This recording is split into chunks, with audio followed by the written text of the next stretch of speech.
Hello, everyone. Being the first day of the Novena, the day being dedicated to the biblical apostolate of DCBA, DCMA, and PMO. Dear friends, today we begin the 9 days preparation for the solemnity of St. Francis Xavier. This year, we have another special goal for these novenas.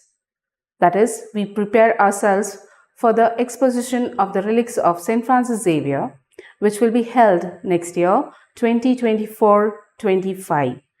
Keeping in mind both the goals, we have taken the theme for today's liturgy.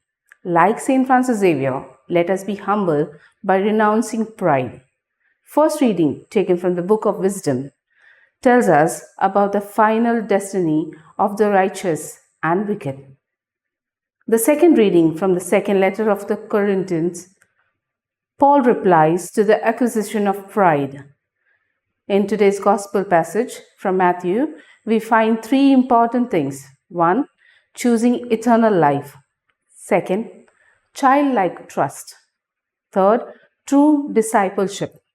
As we reflect on this theme, let us ask the Lord, through the intercession of St. Francis Xavier and St. Catherine, whose solemnity we celebrate today, to give us the grace to empty ourselves of pride and imitate Jesus in his humility in this Holy Eucharist.